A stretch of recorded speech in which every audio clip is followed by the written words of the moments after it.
Eventualmente vamos a deambular por Génesis 1 nuevamente. Así que si tienes tu Biblia, podrías abrirla ahí. Vamos a ir a algunos salmos también. Y tendré los pasajes detrás de mí también. Entonces, si no quieres hojear o no trajiste una Biblia, no hay problema porque podrás ver todo aquí.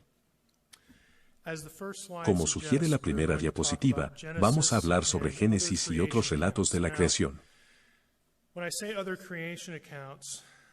Cuando digo otros relatos de la creación, por supuesto, me refiero a otros relatos de la creación que existieron y fueron presentados por otras civilizaciones en el mundo antiguo, los vecinos de Israel, los egipcios, los mesopotámicos, los babilonios, todos esos.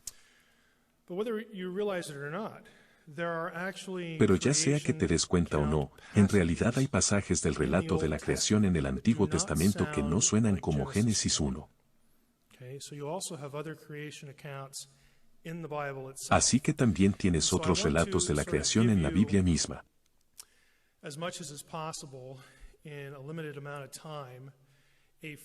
Y por eso quiero darles, tanto como sea posible en un tiempo limitado, una idea de la antigua cosmovisión que tenían todas estas cosmologías y cosmogonías de la creación. Básicamente, esos son dos términos que se refieren a cómo llegó todo aquí, y quién lo hizo, y quién lo ordenó, lo arregló, todo eso. Y por supuesto, el punto de vista de Israel era que el Dios de Israel lo hizo, y por supuesto, las vistas competitivas donde alguna deidad o un grupo de deidades en sus propios panteones eran responsables. Así que hay competencia teológica. Hay una cosmovisión compartida. Y creo que cuando vemos cómo muchas de las ideas son iguales y se superponen, cuando lleguemos a las cosas israelitas, podrás ver mucho más claramente por qué un escritor hace lo que hace, y dice lo que dice, a pesar de que va a sonar muy extraño en algunos puntos. Quiero tratar de brindarles el telón de fondo para que puedan analizar algunas de las cosas que suceden en los pasajes, porque si solo los leen, van a sonar muy extraños. Pero con el contexto, comenzará a hacer clic en tu mente, sé exactamente a lo que está aludiendo. Sé por qué dice eso debido a esta idea y esta teología en competencia al lado. Entonces, dicho esto, debemos arreglar algunas cosas obvias en nuestra mente.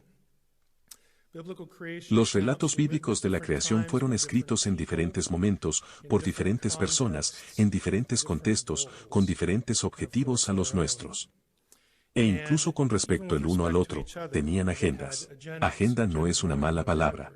Simplemente tenían un propósito en lo que estaban haciendo. Sin embargo, cuando se trata de las historias bíblicas de la creación, incluso si no parecen iguales en la superficie, tienen un objetivo unificado, y el objetivo es teológico. No se trata de darnos información científica, o jerga científica, o habladurías. Se trata de ser teológicamente correcto. ¿Quién creó todo? ¿Quién es responsable? ¿Quién debe recibir el crédito y quién no? Para Mesopotamia, algunos de ustedes podrían haber estado expuestos a algunas de estas cosas. Es realmente bastante extraño. Si alguna vez has leído algún tipo de relato de los indios del noroeste del Pacífico, o una historia de la creación de los nativos americanos, o realmente cualquier cosa fuera de la Biblia, esencialmente obtienes deidades que luchan, y obtienes ideas conceptuales realmente extrañas. Obtienes animales divinos haciéndose esto o aquello, e interactuando con dioses, diosas y personas.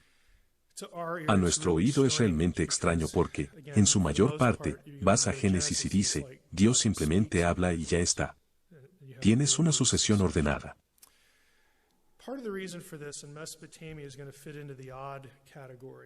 Parte de la razón de esto, y Mesopotamia encajará en la categoría extraña, es que están luchando por responder algunas preguntas fundamentales.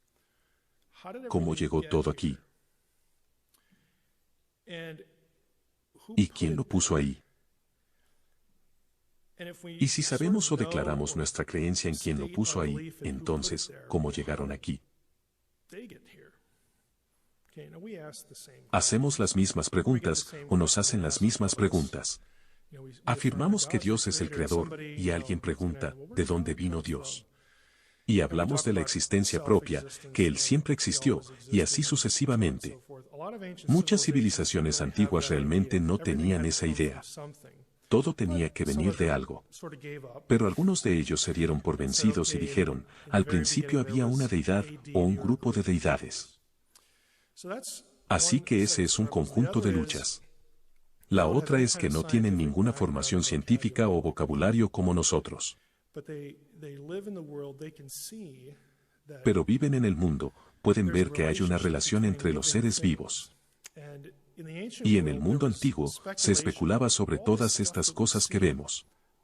Probablemente esté hecho de unas pocas cosas.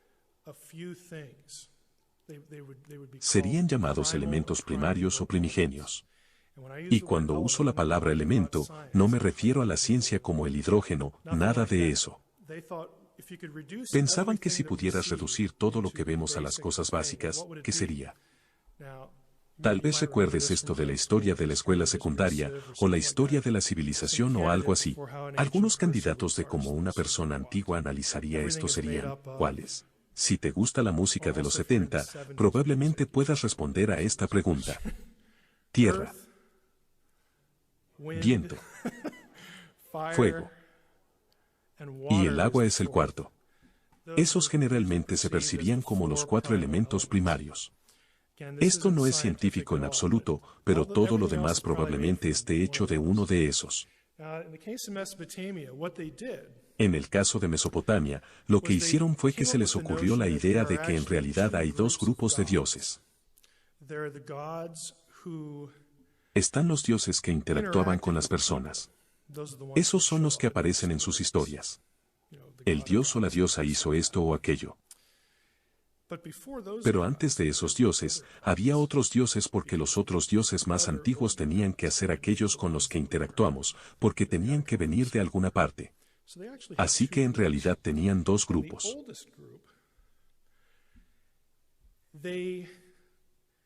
Y al grupo más antiguo, lo deificaron, o los hicieron la materia elemental primaria. Describieron cosas como la tierra, el viento, el fuego y el agua como si fueran dioses, para comenzar la historia. Porque tenían la sensación de que todo viene de alguna parte, algo que experimentamos, pero no tienen conocimiento científico, por lo que no están hablando de química. Pero lo que sí se imaginan es, para que todas esas cosas lleguen aquí, tenía que haber fuerza vital en ellas. Y entonces simplemente caracterizaron los elementos primarios como si fueran personas, dioses y diosas. Porque lo que van a hacer es que van a decir, los dioses y las diosas que representan estos elementos primarios se van a juntar. A menudo, la descripción es sexual, pero se juntarán y luego producirán otras cosas en el mundo natural y otras deidades que representan cosas naturales. Esto es completamente precientífico. Entonces, ¿de dónde viene todo ser vivo? El antiguo mesopotámico preguntaría, ¿cómo obtenemos seres vivos? Respuesta muy normal. Si no sabes nada de ciencia, dices, los seres vivos vienen por el sexo. Los animales se reproducen. Eso produce un ser vivo y los seres vivos vienen de la tierra. Las plantas crecen. No saben nada más allá de ese nivel. ¿Qué sostiene la vida? Aquí hay otra forma de ver dónde obtenemos todo. ¿Qué cosas hay que tener para tener vida? Pues el semen. Porque eso va con la idea de la cópula, eso produce vida de alguna manera. No son genetistas, pero saben que eso produce vida. Y la sangre es importante porque, en el campo de batalla, si te cortan y sangras mucho, vas a morir. Por lo tanto, necesitas esa cosa roja para seguir con vida. Y todos tenemos esa cosa roja en nosotros, así que eso debe ser muy importante. Eso debe llevar vida. También podrían saber que, no puedo simplemente salir al agua y respirarla porque entonces me voy a ahogar. Así que el aire debe ser importante. Y naturalmente, tienes que tener agua. Tienes que beberla, cierta cantidad para mantenerse con vida. Entonces existen estas ideas muy naturales que provienen del mundo en el que viven. Pero todas esas cosas se hicieron a partir de cosas que eran anteriores. Y entonces están tratando de explicar esto. Es por eso que cuando lees los relatos de la creación antigua en todos los ámbitos, y en este caso, el material israelita es algo excepcional. Es muy excepcional. Cuando lees relatos antiguos de la creación, esta es la razón por la que los dioses tienen relaciones sexuales entre ellos en las historias de la creación. Esta es la razón por la cual los humanos son creados con sangre, o los humanos crecen de la tierra, o están hechos de algo, porque para la mente precientífica, ahí es donde se obtienen las cosas. Así es como se hacen los seres vivos. Así es como haces cualquier cosa. Ese es el lenguaje de su experiencia. No es que estén tratando de ser vulgares y producir algo que sea ofensivo o excitante. Es solo que de ahí vienen las cosas, es nuestra experiencia. Estos son algunos ejemplos. En Mesopotamia, en su concepción, al principio solo había agua. Y el agua misma, solo agua, el abismo acuoso, al que a menudo se hace referencia, tiene dos lados. Tiene un macho y una hembra. Están pensando que todo vino de este lugar acuoso, pero para producir cosas, tienes que tener un macho y una hembra. Y así nombraremos parte del lugar acuoso. Le daremos un nombre que es macho, y la otra parte del agua es hembra, y se van a juntar y multiplicar. El lenguaje de la experiencia. Entonces en esta versión, tenemos dos fuerzas naturales que se unen y producen dos más. Entonces tenemos los dos acuosos macho y hembra. Tenemos el barro y la versión hermana. Se juntan y producen dos más, el cielo y la tierra, todo el cielo y toda la tierra. El resultado de toda esta cohabitación divina, y se habla de ella en términos sexuales en los textos, es que tenemos todos los elementos primarios que necesitamos, todos existiendo juntos. Tuvieron que empezar con un par original. Pero los cielos y la tierra que experimentamos como mesopotámicos aún no están. Esos vienen después. Esto es lo que sucede a continuación. Esta es la versión sumeria. Así que tienes tus deidades primigenias, tus elementos que existen en este abismo acuoso, y se ponen a trabajar.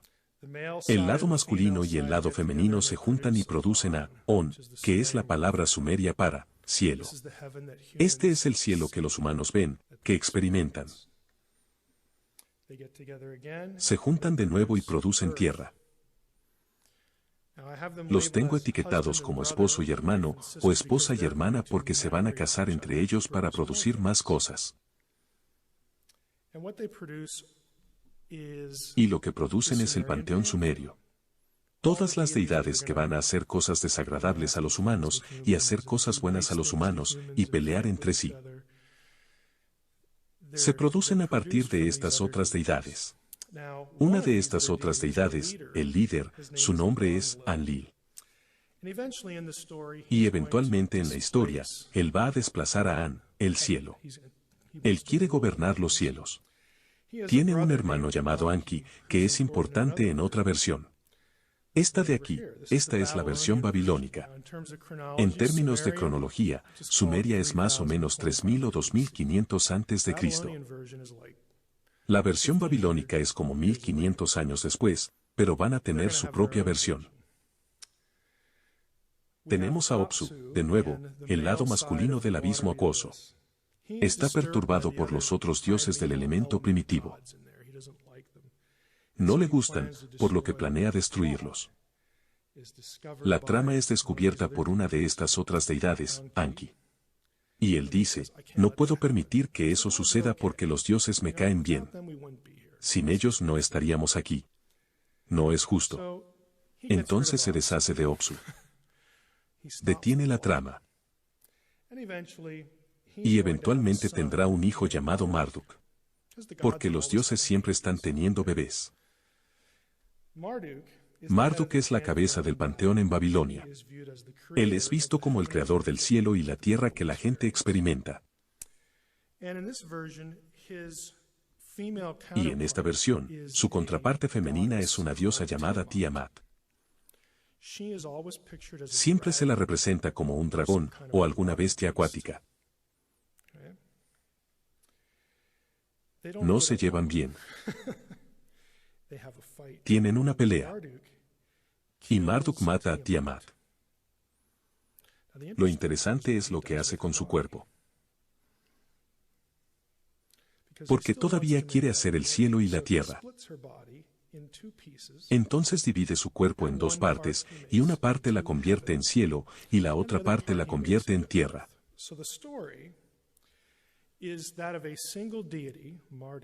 Entonces la historia es la de una sola deidad, Marduk, que mata a una extraña bestia dragón, y de su cuerpo crea el cielo y la tierra. Y entonces todo es maravilloso. Todo está ordenado. Las fuerzas del mal han sido sometidas y destruidas. Esa es la versión babilónica.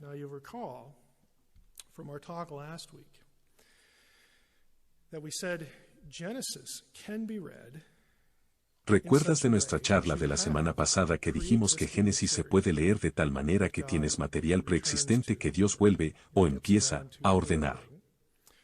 Y esa puede ser la forma en que entendemos Génesis. Y si recuerdas la semana pasada, el primer acto creativo estaría en el versículo 3. Así que podrías tener el mismo sentir que en la versión mesopotámica, Marduk toma material, es el cuerpo de Tiamat. Lo parte, lo corta, lo separa. Mantén la palabra separación en tu mente. Y de la separación vienen el cielo y la tierra. Y entonces está usando material que está disponible y crea el cielo y la tierra. Así que hay un paralelo conceptual suelto ahí. El problema es, ¿cómo se relaciona esto realmente con Génesis 1, 1 al 3, aparte del gran concepto? Porque si lo lees, ¿dónde está el dragón? Te daré un segundo para leerlo. ¿Puedes encontrar al dragón? Cualquiera que pueda encontrar este dragón debería ganar algún premio ñoño porque has estado leyendo todo lo que yo suelo leer. ¿Dónde está el dragón? Eso es hacer trampa. ¿Está el dragón ahí o no? Tal vez digas, ¿cómo es el abismo el dragón? Porque la palabra abismo en hebreo es tajón, que es el equivalente hebreo de Tiamat.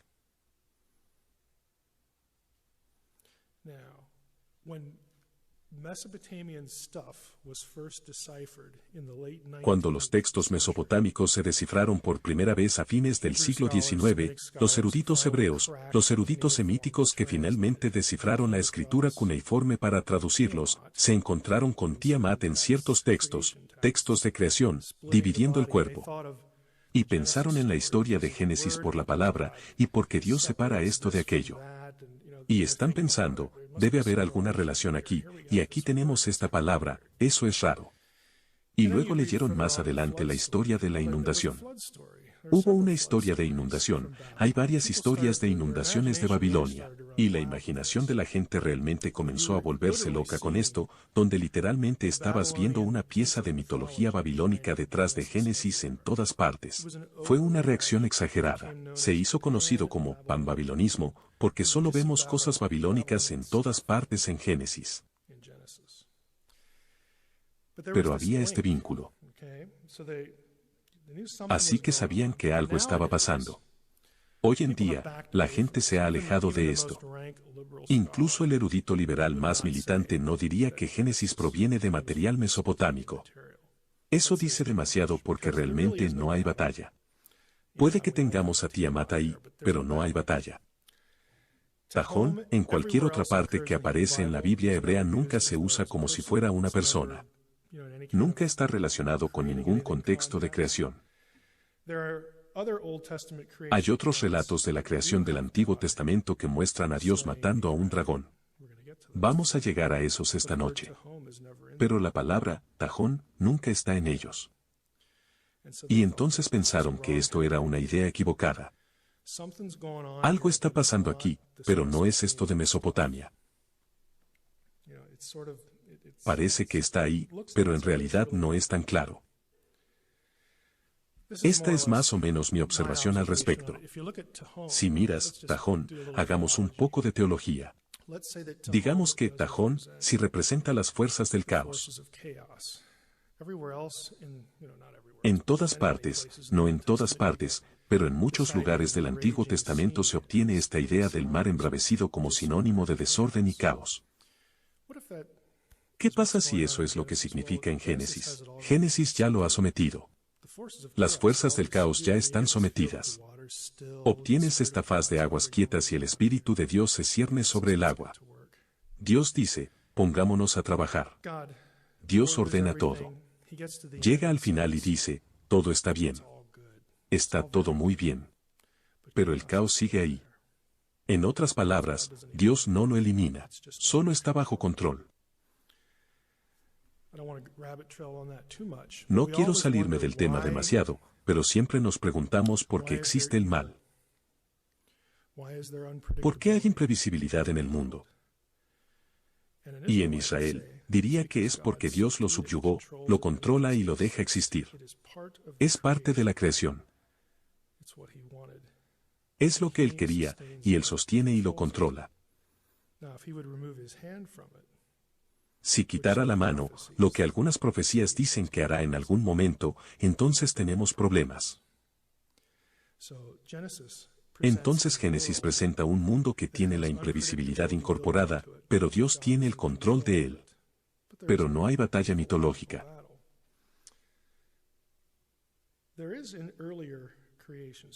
En historias anteriores de la creación, hay cosas que vienen antes de esta sensación babilónica. Voy a saltarme mucho de esto muy rápido. A fines de la década de 1920-1930, había un lugar conocido como Ugarit. Está en la antigua Siria. Era una antigua ciudad-estado. Fue destruida alrededor del 1200 a.C. Y eso es muy seguro porque literalmente hay tablillas que son de Ugarit que fueron sacadas de los hornos por arqueólogos que dicen, el enemigo viene por nosotros, todos vamos a morir. Todavía están en el horno. Así que es bastante seguro que sepamos cuándo fueron destruidos. Es como Pompeya en ese sentido. Una instantánea en el tiempo. Algunas de estas cosas tratan mucho de este lenguaje de creación. La gente en Ugarit, la antigua Siria, que si recuerdan su geografía bíblica, si tienen a Israel, el país perpendicular, y aquí abajo está el Mar Muerto, y un poco más arriba está el Mar de Galilea, y entonces aquí arriba tienes a Siria. Siria está justo al lado del reino del norte de Israel. Siria, Ugarit, era el centro del culto a Baal. Es una de las razones por las que los profetas se volvían locos todo el tiempo con Baal, porque vivían al lado. Y fueron las ideas que fueron filtrándose en la religión israelita. Además, si conoces tu historia bíblica, una vez que Salomón muere y el reino se divide, ¿qué hace Jeroboam? ¿Cuál es una de las primeras cosas que hace? La gente dijo, esta fue realmente una gran idea, Jeroboam, no queríamos impuestos, y ahora nos hemos separado de la unión, y hay 10 tribus aquí, y estamos haciendo lo nuestro. Pero omitiste un detalle, los templos en el otro territorio. ¿Qué hacemos? Se supone que debemos ir allá unas veces al año para adorar, y tenemos todas estas fiestas. ¿Pasaste por alto eso? Y entonces la respuesta de Jeroboam es, parece que lo pasé por alto. Su solución es, tendremos nuestro propio templo. Haremos nuestros propios centros de adoración, porque él no quería que la gente se fuera al sur porque podrían desertar, y podría perderlos. Y comienzan su propio sistema de adoración. Y está lleno de baalismo porque esos son sus vecinos. Aquí es donde Elías tiene el famoso enfrentamiento, elige tú hoy, a qué Dios vas a servir. Eso sucede en el norte en Carmelo. Así que tienes este contexto. Y la literatura de esta parte del mundo antiguo tiene varias deidades importantes. Baal es el que todos conocemos y no amamos. Hay otro que se llama Yom, que es la palabra para mar. Nihar es río. Está Tanum, que es un dragón. Litanu, que también es un dragón marino. En el pensamiento ugarítico, su pensar de la creación, el mar, Yom, era la fuerza del caos y tenía que ser derrotado. Y en sus historias, Baal hace todo eso. Baal destruye al dragón. Baal es el gran dios, el sustentador de todo. Supuestamente muere y luego regresa de entre los muertos. Pero hay un gran debate sobre eso. Pero él es el mero mero.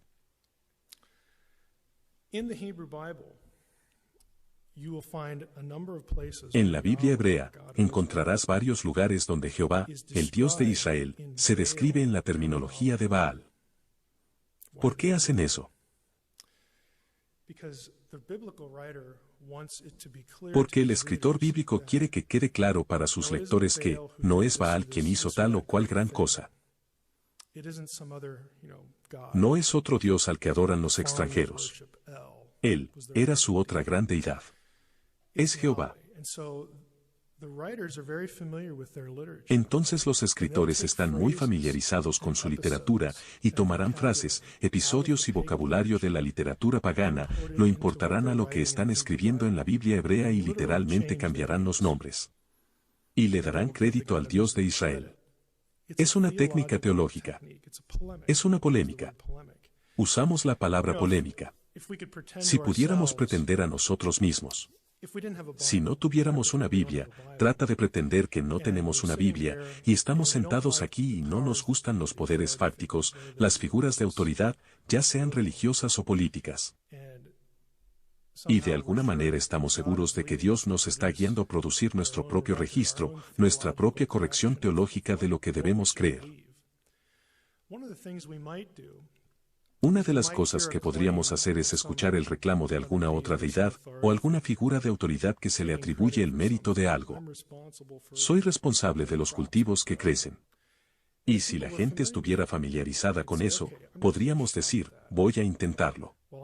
Estoy escribiendo mi historia de quién es realmente el verdadero Dios, voy a tomar esa afirmación, traerla aquí, y voy a poner las cosas en claro. Los escritores bíblicos hicieron eso todo el tiempo. Es una bofetada a quien se desplaza en el texto. Mencioné todo eso para llevarnos al Salmo 74. Miren este salmo, pero Dios es mi rey desde tiempo antiguo, el que obra salvación en medio de la tierra. Dividiste, separaste, el mar. La palabra hebrea también es yom, al igual que en ugarítico. Dividiste el mar con tu poder. Quebrantaste cabezas de monstruos en las aguas.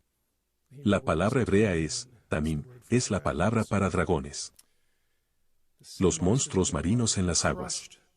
Magullaste las cabezas de Leviatán. Leviatán es la ortografía hebrea de litanu, que es lo que sale del material ugarítico. Y lo diste por comida a los moradores del desierto. Abriste la fuente y el río, secaste ríos impetuosos. Tuyo es el día, tuya también es la noche, tú estableciste la luna y el sol. ¿Cuándo pasó eso? En la creación. Tú fijaste todos los términos de la tierra, el verano y el invierno tú los formaste. Todas esas cosas suceden en la creación. La tierra se forma, los mares se reúnen en un solo lugar y están quietos. Los límites de la habitación son fijos. Las estaciones entran en vigor con el sol, la luna y las estrellas. Son soportes de luz. Génesis 1 te dice, son para estaciones y tiempos y todas estas cosas. Este es un texto de creación, pero en algunos lugares no suena como Génesis 1. Pero está comunicando la misma idea.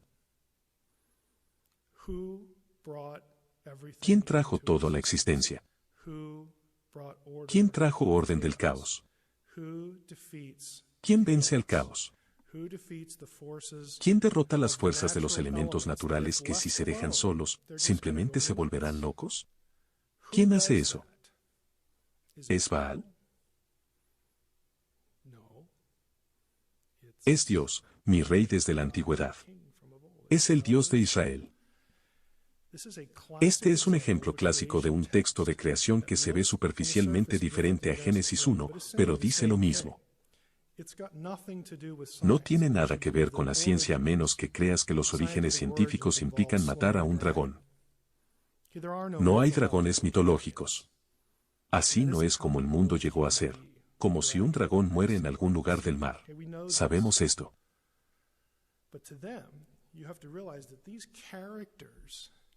Pero para ellos, debes darte cuenta de que estos personajes de la historia representan deidades que son buenos o malos, y luchan.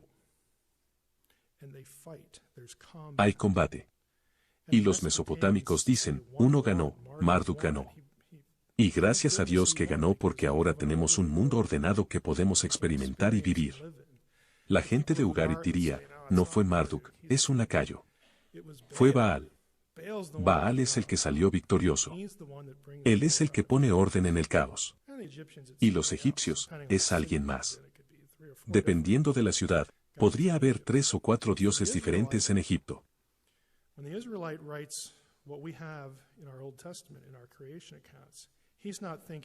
Pero para el israelita, cuando el israelita escribe lo que tenemos en nuestro Antiguo Testamento, en nuestros relatos de la creación, no está pensando, tengo que presentar un relato científico de cómo llegó a ser todo, aunque no sé ciencia.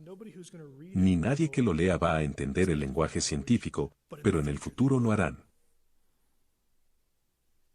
Ese no es el punto.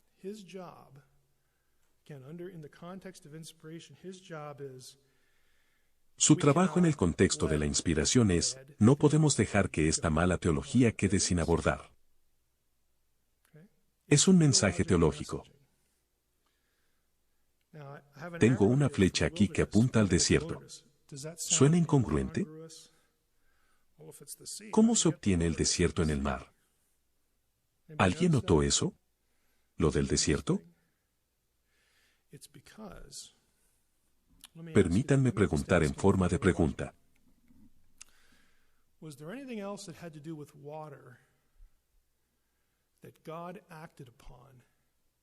¿Hubo algo más que tuviera que ver con el agua, sobre la que Dios actuó, que se percibió como un acto de creación que no era la creación original?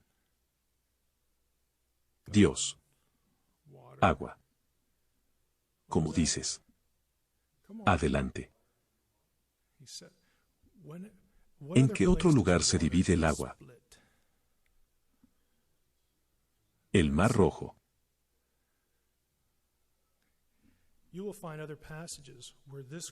Encontrarás otros pasajes donde se menciona este lenguaje de la creación en la descripción de la liberación de Egipto.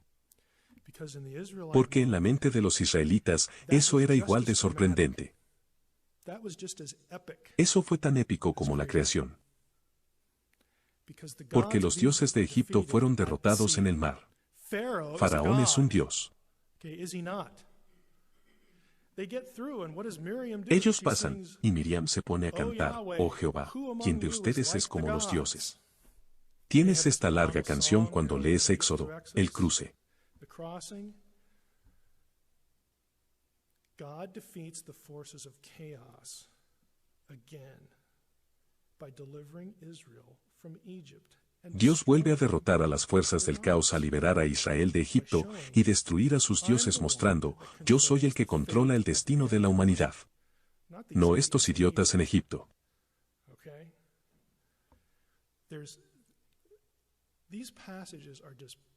Estos pasajes están llenos de teología. Para usar la metáfora acuosa, se están desbordando con estos pequeños puntos de contacto. ¿Por qué hasta el Éxodo, el Dios de Israel no es conocido como? Es conocido como el Dios de los padres. Adonai, el esto, el aquello. Dios revela su nombre en el Sinaí, y dice, yo soy el Dios de vuestros padres. Ese soy yo. pero mi nombre es Yo soy. En hebreo, cuando hablas en primera persona, dirías, cuando te refieres a esa persona, la pronunciación sería, ¿y sabes lo que significa Yahweh? El que hace ser. Viene de Hayá, el verbo ser.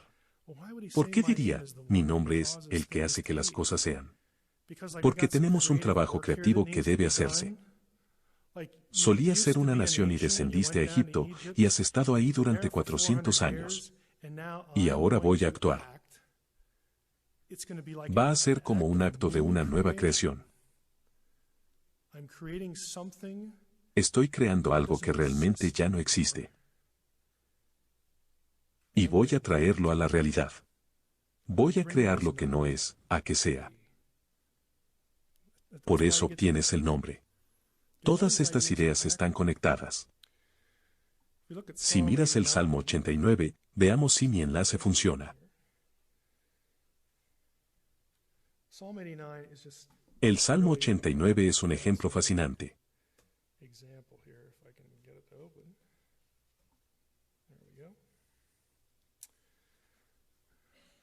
Solo leamos partes del Salmo 89. Las misericordias de Jehová cantaré perpetuamente, de generación en generación haré notoria tu fidelidad con mi boca.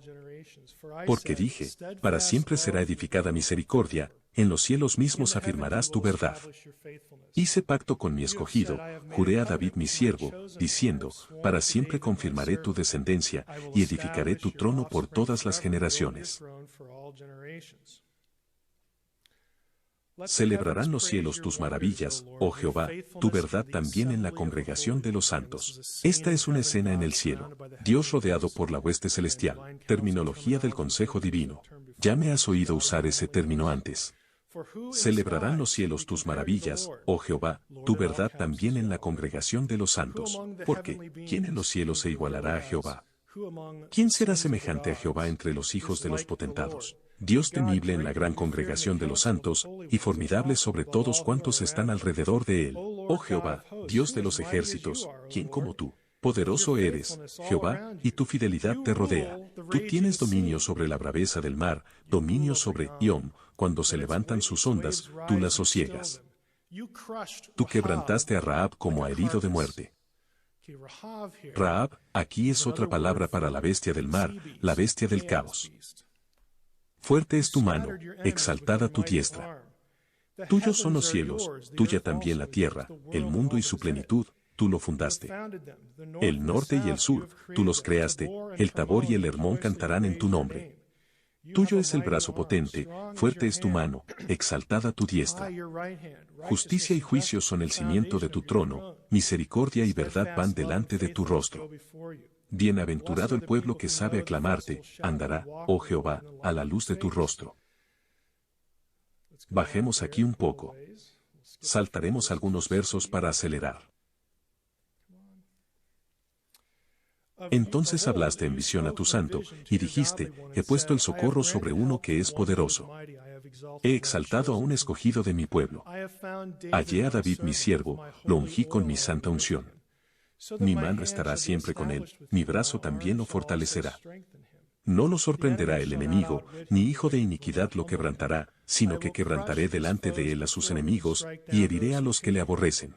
Mi verdad y mi misericordia estarán con él, y en mi nombre será exaltado su poder.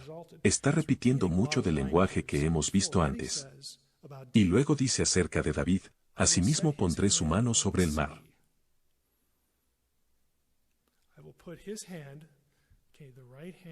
Pondré su mano, la mano derecha de autoridad, sobre el mar. Esto es obviamente mesiánico porque solo Dios puede hacer eso.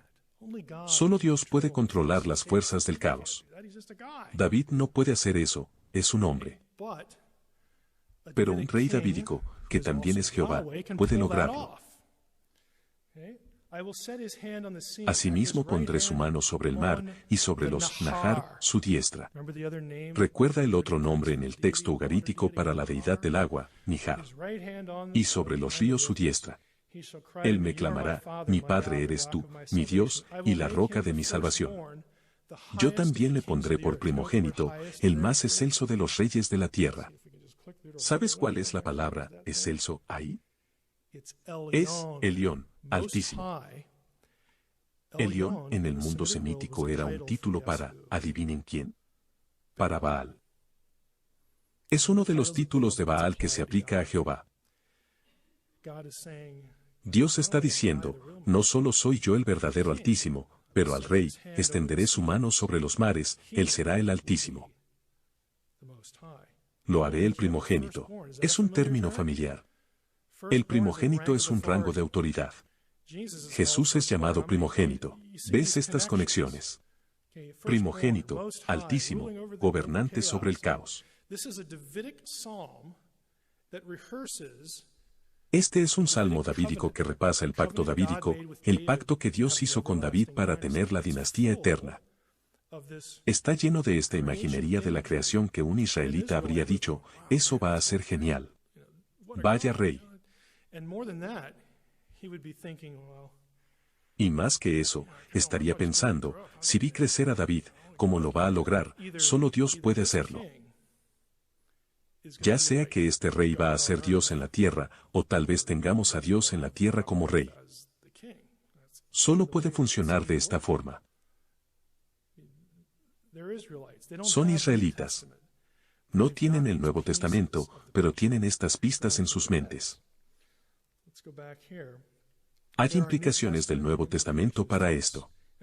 ¿Alguien sabe lo que sucede en Marcos 4? Todos van a hacer trampa.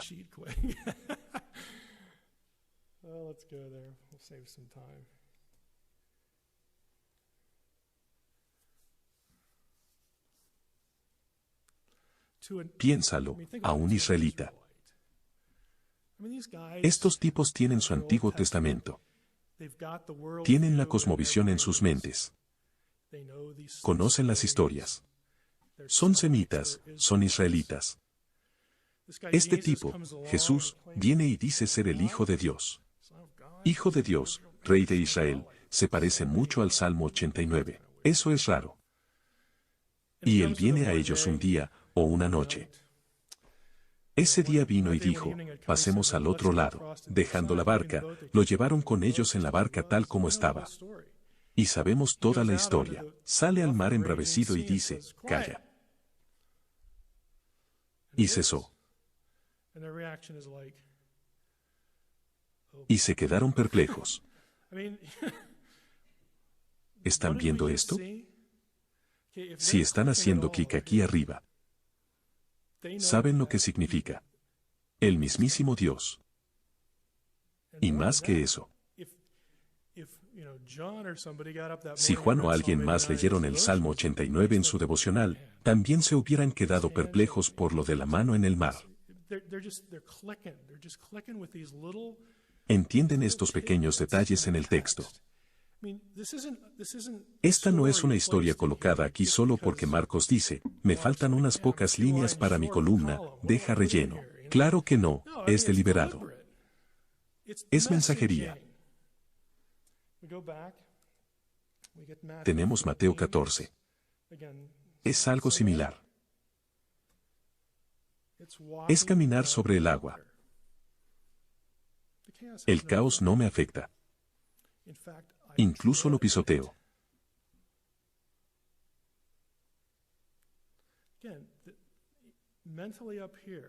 Mentalmente las piezas están flotando en sus mentes. Y Jesús hace cosas, o da pistas. Después de 3 años y medio de esto, no es de extrañar que los mire y diga, no llevo 3 años y medio con ustedes y todavía no entienden. ¿Cómo es posible?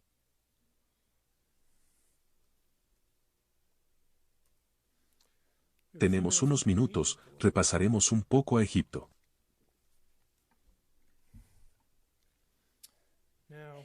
Mi letra.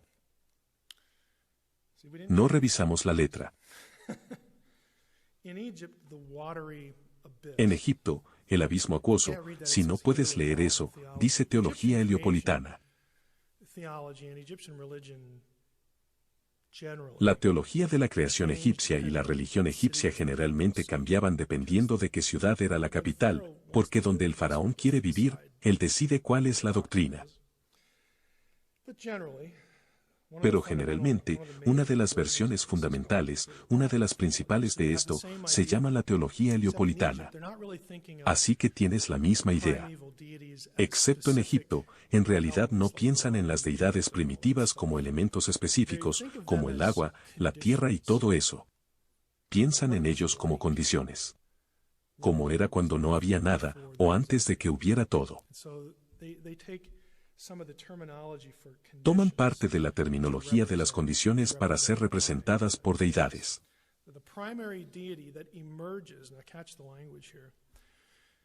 La deidad primaria que emerge y capta el lenguaje, en esta teología, el creador, Atum, quien luego se conoce como Ra, emerge de esta cosa acuosa. Siempre ha estado ahí. No apareció. Entonces creían en una deidad preexistente, al menos los escritores de esta teología. Ra, Atum, emerge y comienza a hacer lo que hacen todas las demás deidades. Tengo que poner orden en este desorden caótico. Emerge del Nun, del abismo acuoso. Él es responsable de su propia existencia. Así que se le considera creado por sí mismo. Atum, Ra, crea el mundo como lo conocen los egipcios. Vamos a saltar esto. Y lo que hace Atum, Ra, volviendo a nuestra pregunta, ¿de dónde viene todo?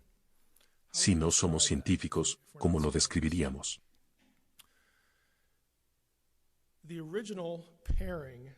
El binomio original que Atum crea son estos, Shu, el aire seco, y Tefnut, el aire húmedo.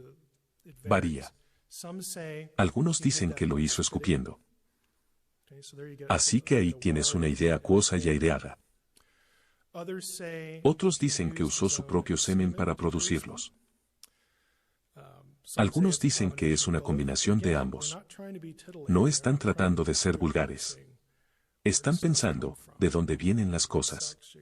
Tienes sexo, tienes plantación, tienes cosas para construir. Este es el lenguaje de la experiencia. Varía con la historia. Estas dos deidades se unen y engendran la tierra, cuyo nombre es Geb, y Nut, que es el cielo. Y luego se juntan. Van a tener 4 hijos. Osiris, que heredará el señorío de la tierra de Geb. Isis, ella es la hermana y la esposa de Osiris. Tenemos a Neftis y al chico malo, Seth, y también son pareja. Entonces para el egipcio, aquí es donde todas las cosas que experimentamos en nuestro mundo creado son el resultado del poder creativo de Atum, Ra, quien no fue creado y surgió de este abismo acuoso. Si les preguntaras, ¿de dónde vino el abismo acuoso? Su respuesta sería, esas eran las antiguas deidades que estaban ahí. Y no interactúan con la gente. Pero de ellos salió Ra, y luego trajo todo lo demás que conocemos y con los que interactuamos. Este grupo era conocido como la Enéada, que son los 9. Y falta uno. Y el que falta es Horus, que es descendiente de Isis y Osiris en la historia. Y es de él que la realeza desciende de los dioses. Todo faraón es la encarnación de Horus. Él es Horus en la tierra. Así que en realidad hay 9. Así es como un egipcio, si tuviera un programa de gráficos muy barato, habría dibujado a la primera. Así diría un egipcio al principio, en la primera vez. Entonces tienes un montículo con Atum, Ra. Estoy aquí. Pensé en despertarme y hacer algo. He estado en este abismo acuoso desde siempre. Porque todavía no hay tiempo. He estado aquí por siempre. Pensé que saldría. Por cierto, la forma del montículo. Es por eso que hicieron la pirámide, la piedra angular piramidal en gran parte de su arquitectura. Era para conmemorar la primera vez, el montículo original. Es por eso que en los templos egipcios, si entras por la puerta y caminas, hay un eje recto. Es perceptible por experiencia, pero realmente no puedes verlo visualmente. El suelo sube a una pendiente muy suave y lenta. Y mientras caminas hacia lo que hay al final, y por supuesto, al final, ¿qué hay? El montículo. Al final, los edificios están decorados como si fuera el abismo acuoso. Tienes pequeñas plantas de papiro en las paredes y mucha agua dibujada, y arriba está el cielo. Es una recreación, una conmemoración del surgimiento de todo lo que es. Eso es lo que sucede en el templo. Es una recreación. También es por eso que el Dios del final a veces se pone en un pequeño bote. Porque hay agua y hay que tener cuidado para que no se moje. Génesis 1, 9 al 10. ¿Cuántas veces hemos leído esto? Dios dijo, júntense las aguas que están debajo de los cielos en un solo lugar. ¿Cómo haces eso? Si esto fuera como una prueba de coeficiente intelectual, ¿cómo haces eso? ¿Cómo reúnes todas las aguas en un solo lugar y luego las llamas mares? Plural. ¿Cómo haces eso? Y hay tierra seca. Así que tienes tierra seca, tienes aguas en un lugar, pero tienes mares plurales. ¿Alguien me puede dibujar eso? Con un mejor programa de gráficos. Así es como se mira. Las aguas están en un solo lugar. Pero dependiendo de tu orientación, podrías estar en un mar diferente. Y la tierra está en el medio. La próxima semana, vamos a ver toda una serie de versículos que describen esto en el Antiguo Testamento. Los bordes donde el cielo se encuentra con la tierra en la curva y el borde. La cosmología del Antiguo Testamento es una tierra redonda rodeada de agua, sobre la cual está el cielo. ¿Y debajo está qué? Es el lugar malo. ¿Alguna vez te has preguntado de dónde sacamos esta idea de que el infierno está ahí abajo? Es del Antiguo Testamento porque ahí es donde está el Seol. Esa es la palabra del Antiguo Testamento para Seol. Nuestra concepción proviene directamente de la cosmovisión judeocristiana. Podría mostrarte otro texto. Egipto, hay otra teología. Se llama la teología menfita. Si lees Génesis 1, ¿a quién se atribuye el mérito de reunir los mares en un solo lugar y emerger la tierra? Es Jehová. No encuentras eso en las historias babilónicas. No encuentras eso en Ugarit. Lo encuentras en Egipto. Así que el escritor, escribiendo el Antiguo Testamento, dice, abofeteé a los ugaríticos. Desprecié suficientemente a Baal.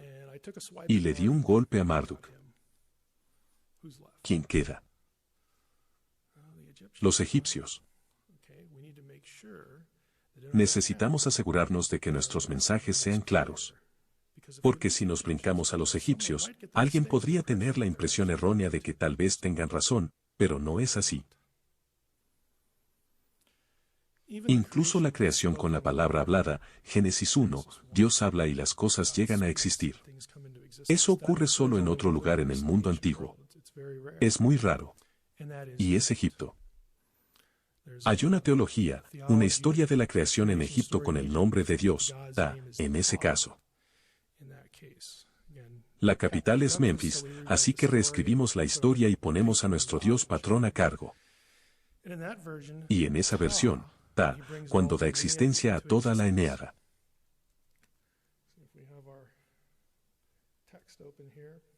Si tenemos nuestro texto abierto aquí, leemos cosas como estas.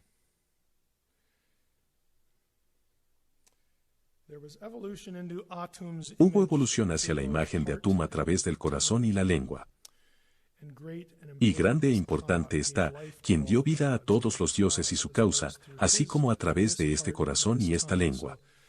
Entonces la forma en que Ta crea, es a través, el corazón en Egipto era la semilla de las emociones y el intelecto.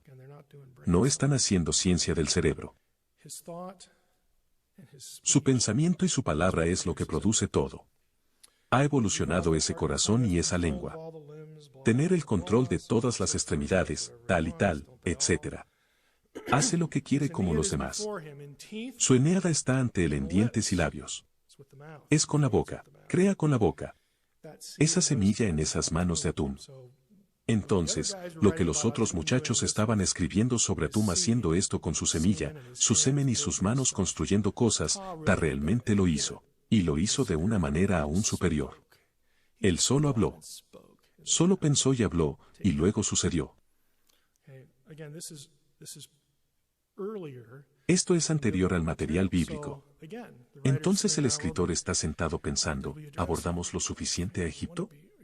Queremos ser teológicamente claros, queremos que la gente sepa quién es realmente el Creador. Entonces, ¿quién nos falta? Y aparece algún escriba, algún estudiante mocoso y dice, te falta Ta. Y dijo Dios, sea la luz. Y hubo luz. Estoy siendo un poco trivial, un poco frívolo con los ejemplos, pero quiero que te hagas una idea de lo que están haciendo.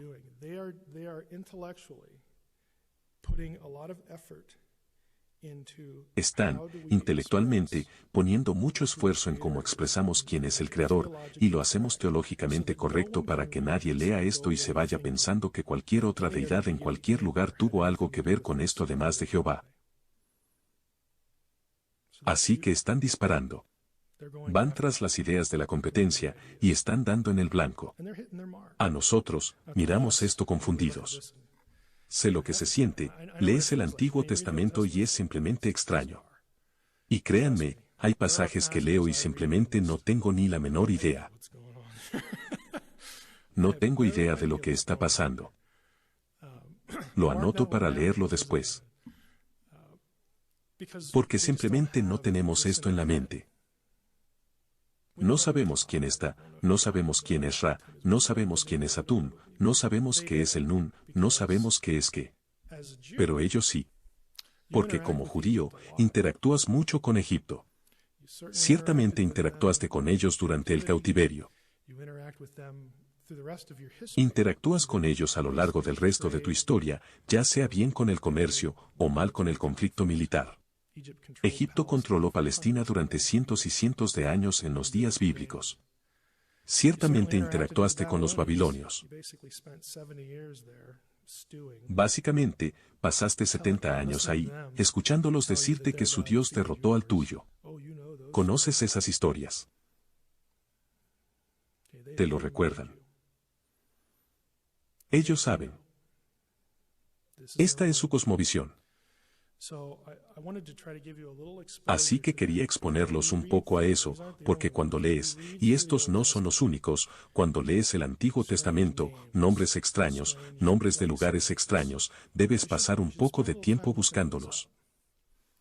Te sorprenderás. Usa un diccionario bíblico o un manual bíblico y busca algunas de esas cosas.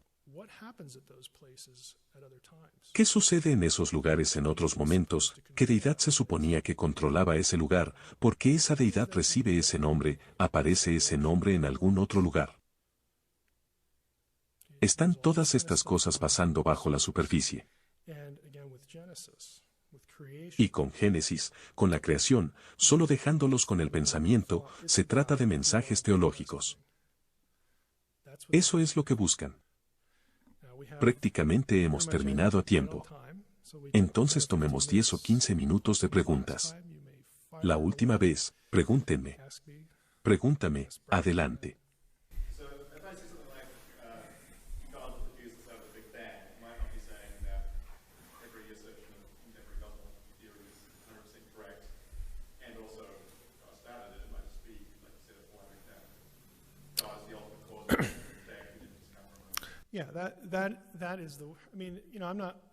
No voy a sugerir eso.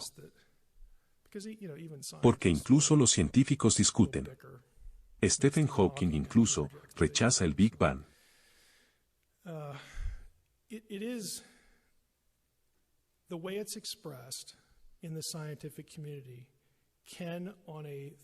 La forma en que se expresa en la comunidad científica puede, a nivel conceptual, teológico y polémico, estar diciendo esencialmente lo mismo, la misma idea.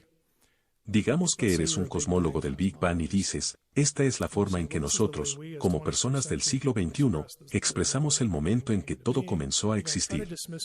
Trata de descartar de tu mente por un momento de dónde vino lo que causó el Big Bang. Intenta dejar eso al lado. Si solo estás expresando cosas en términos de un Big Bang, y luego eres un evolucionista teísta o alguna otra etiqueta, y aceptas el Big Bang y dices, así es como lo decimos hoy. Dios es el que lo hizo. Tiene el mismo propósito, la misma estrategia. Tal vez deberíamos ponerlo de esa manera.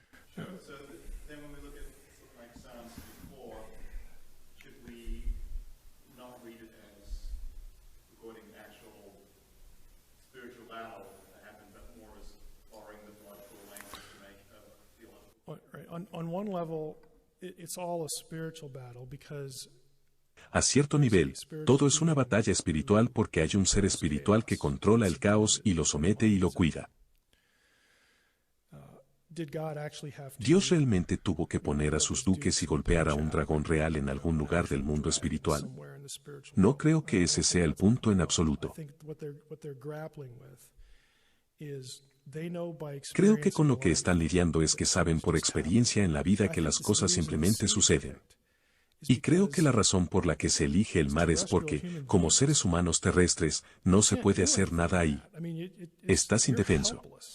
Estás completamente a su merced. E incluso si estás en un barco, existe este gran miedo.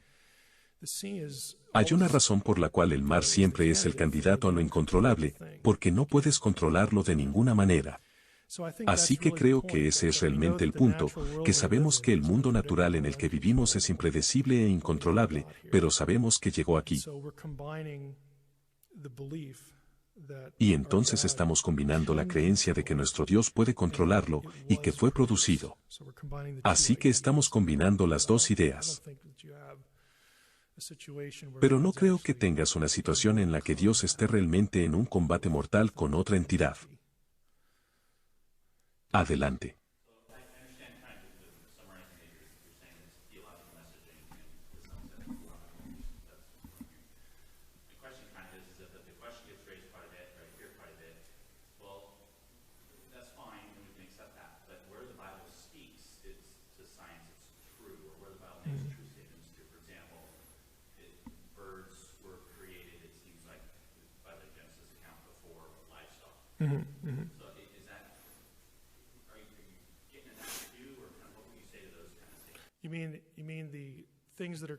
¿Te refieres a las cosas que se crean en orden inverso al que esperaría científicamente?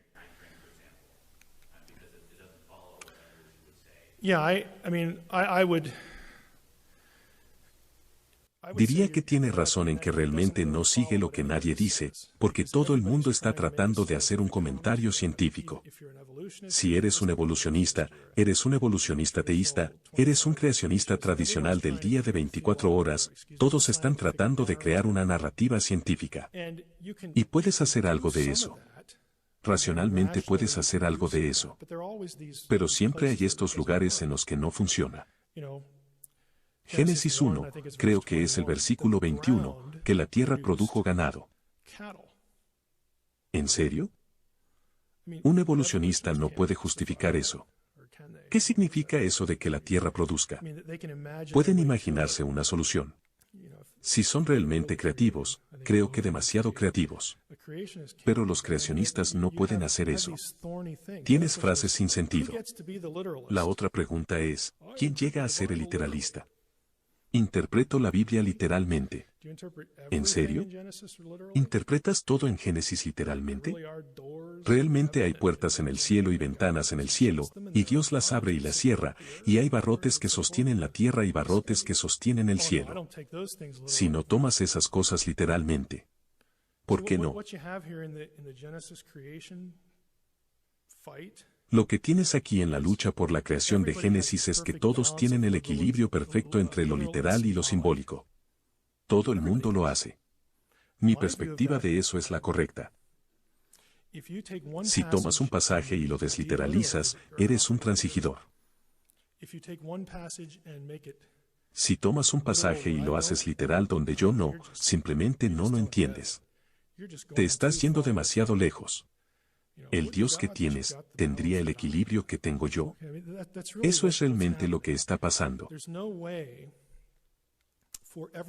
No hay forma de que todos se pongan de acuerdo exactamente sobre lo que debe tomarse literalmente y lo que no debe tomarse literalmente.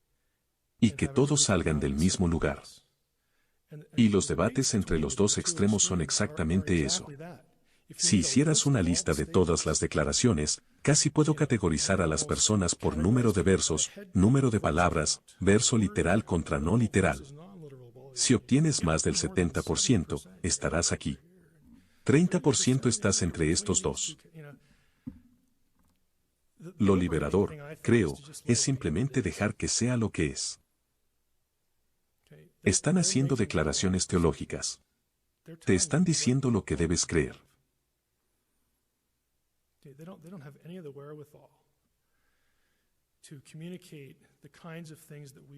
No tienen ninguno de los medios para comunicar el tipo de cosas que nos gustaría que comunicaran.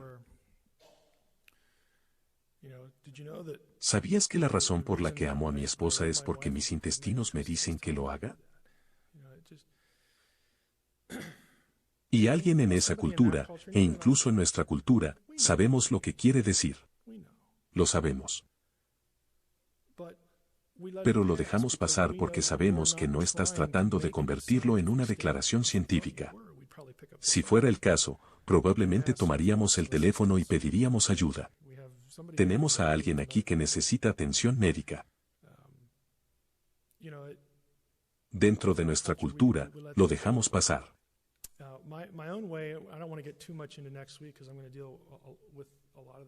A mi manera, no quiero entrar demasiado en la próxima semana porque voy a tratar mucho de esto la próxima semana, es que intuitivamente podemos, si digo, te amo con todo mi corazón. Eso no es una declaración científica. Mi corazón bombea sangre. Los impulsos eléctricos lo atraviesan y bombea. Eso es lo que hace. No hay nada emotivo que salga de eso. Eso viene aquí, y luego podría afectarme en otra parte del intestino, o en el pecho, debido a las hormonas y al impulso eléctrico. Sabemos todas estas cosas, pero aún puedo decir eso.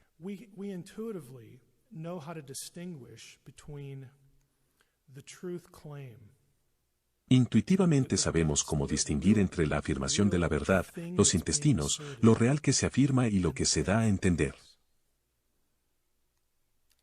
Puedo hacer una declaración completamente no científica, y sin embargo, mi afirmación de verdad, mi afirmación puede ser completamente verdadera, completamente coherente. Y como vives en mi mundo y hablamos el mismo idioma, no tenemos la barrera del idioma, lo entiendes así. El problema es que estamos tratando con un documento antiguo, y ellos están haciendo lo mismo. Están usando el lenguaje de la experiencia, el lenguaje de las apariencias, porque ese es su mundo. Y cuanto más nos sumergimos en su mundo, podemos saber intuitivamente, así es como lo dicen, pero este es realmente el punto. Y el punto no es un error. El punto es cierto, es correcto. Las cosas que la Biblia afirma no están equivocadas. Lo hacemos con nuestras propias vidas, nuestra propia experiencia, nuestras propias conversaciones. Simplemente es más difícil cuando se trata de un documento antiguo porque no es nuestra cultura nativa. Hay una brecha. ¿Se dan cuenta de que el contexto para entender la Biblia no es la Reforma Protestante? No es la Iglesia Católica Romana. No es el evangelicalismo del siglo XX o del siglo XXI. El contexto del Antiguo Testamento es el contexto que lo produjo, que ya no tenemos. Tenemos vestigios de ello. Tenemos recuerdos de eso. Tenemos algunos artefactos aquí y allá que nos ayudan a reconstruirlo. Pero esa es la ambición del intérprete bíblico, de tratar de pensar sus pensamientos según ellos. Y es difícil. Es un proceso imperfecto. El problema no está en el texto. El problema está aquí arriba. Es la brecha. Con demasiada frecuencia se culpa al texto de nuestras deficiencias, que es otro lugar al que me encanta llevar a las personas errantes. Again, I use words like Uso inspiration. palabras como inspiración e inerrancia porque sé que el problema somos realmente tú y yo. Estás haciendo una declaración que estás haciendo por razones completamente comprensibles porque naciste en 1961, America. I mean, you know, all en these Estados things. Unidos. But Todas you're not estas judging it cosas, for what it pero is, no you're las judging estás it for what juzgando you por lo que son. want to shoot at Las it estás for. juzgando por lo que quieres que It's sean. just hardly fair. Y no es justo. ¿Alguien más tiene una I pregunta? know I rambled there a little Sé que divagué ahí un poco. bit. Yes. Adelante. Might be a little off the topic, but I'm just curious. Do you think that there's a parallel between the Greek gods and goddesses that are on the Parthenon and characters in Genesis? ¿Personajes? Noah, different people that we run across in Genesis. Do you think there's a parallel between were the Greeks doing it? I mean, were they making a point? I mean, the snake is worshipped in Greek culture. Yeah. As it is in Egypt. But in the Hebrew culture, the snake is the bad person. And man is exalted by things. And quite, so is the theological message of who should be exalted different because of the outcome of the stories. There. Have you heard, I mean, are you familiar? Yeah, I Sé de know. lo que hablas. I know whereof you speak. I mean, there has been an effort made. Se ha hecho un esfuerzo para alinear estas cosas. I would say this. I think there are certain Greek Diría esto, creo que hay ciertos textos griegos, cosmologías y cosas de la historia primitiva, su versión de eso. Hay ciertos textos en los que puedes encontrar algunas correlaciones, y son realmente interesantes. Pero hay otros lugares donde simplemente fracasan.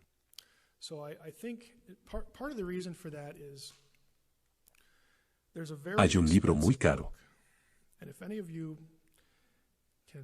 Y si alguno de ustedes puede sentir en su corazón de gastar $165 en este libro que me encantaría tener. Es ridículo. Es de un tipo llamado West, es su apellido.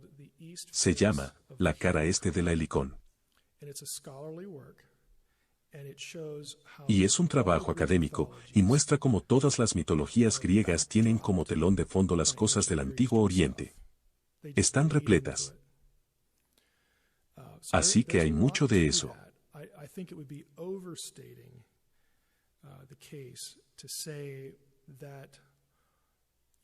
Creo que sería exagerar decir que podría alinear ese material con la mayoría de los personajes bíblicos, como digamos en Génesis 1 a 11.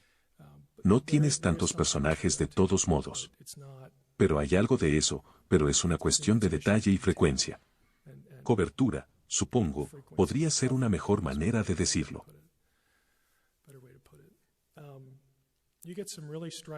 Obtienes algunas cosas realmente sorprendentes del texto que el Nuevo Testamento también recoge.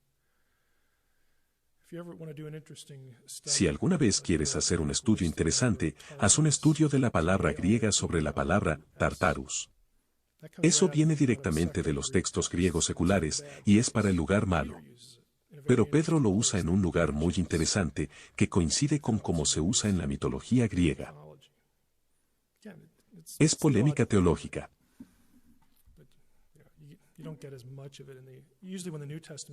Por lo general, cuando el Nuevo Testamento hace eso, regresa al Antiguo porque ese es el canon, esa es la conciencia del escritor. Preguntas. Adelante.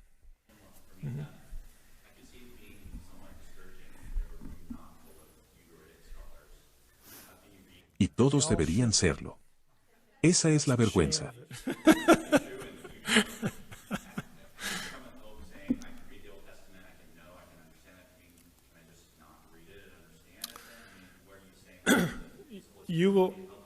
Te sorprenderá lo que puedes aprender. Dije esto la semana pasada, creo que esencialmente lo voy a repetir, pero los diccionarios bíblicos y las enciclopedias bíblicas son cosas maravillosas.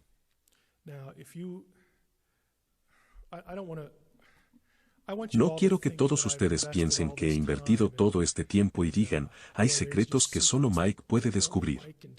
Pero voy a tratar de destruir eso aquí en los próximos 2 minutos. Si aprendes transliteración, griego y hebreo, ¿cuáles son los caracteres en español para los caracteres hebreos y griegos?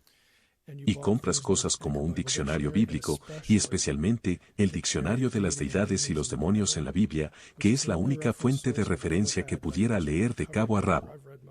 He leído la mayor parte, eso es como lectura devocional. Es simplemente maravilloso. Pero hay fuentes clave como esa que están diseñadas para personas que solo saben español y transliteración. Te llevarán a todo tipo de cosas. Así que usa material de referencia. La otra cosa que recomendé es, comienza a pensar. Comienza a buscar vocabulario y puntos de contacto de fraseo entre pasajes. El término académico para eso es intertextualidad. Puedes impresionar a alguien o aburrir a alguien con eso más tarde. Intertextualidad. Y esa es la idea de que los escritores bíblicos leen las cosas que les precedieron y están estableciendo conexiones. ¿Quién hubiera pensado? Lo hacen todo el tiempo. Porque asumen, un escritor bíblico asume, que sabes esas cosas muy bien. Solo necesitan colocar una frase, o una palabra, o 2 o 3 palabras en un grupo, y creen que ya sabes. Déjame ponerlo de esta manera, aprende a leer tu Biblia como si fuera una novela. Todos ustedes tienen esta experiencia. Cuando lees novelas y estás leyendo 2 personajes, dialogando, todos hemos tenido esta experiencia en la que leemos algo y dices, apuesto a que hizo que ese personaje dijera eso específicamente porque va a hacer referencia más tarde. Y simplemente lo guardas. Este lugar que describió, parece que es importante. Voy a tratar de recordar la descripción porque el escritor puede aludir a eso más adelante, y se supone que debo hacer la conexión mental, está tramando. Si lo lees como una novela, los escritores bíblicos hacen eso todo el tiempo. No van a regresar y repetir todo en el Antiguo Testamento. Simplemente van a soltar nombres y lugares, pequeñas palabras aquí y allá, frases, porque asumen que lo sabes muy bien. Y si lo lees como ficción, como si fuera una historia, puedes empezar a aprender algo de eso, incluso en español. Esos 2 o 3 términos agrupados juntos. Es donde puedes usar software. Lo más probable es que si ves 4 palabras juntas en un pasaje, y las mismas 4 palabras aparecen juntas en un grupo en otro, probablemente estén relacionados, y puedes buscarlo. Pero hay todo tipo de técnicas que puedes usar. Es solo que tienes que desarrollar un sentido para la trama, para la estrategia. Los escritores tienen una estrategia. No solo están llenando el espacio, están haciendo cosas deliberadas. ¿Nadie más?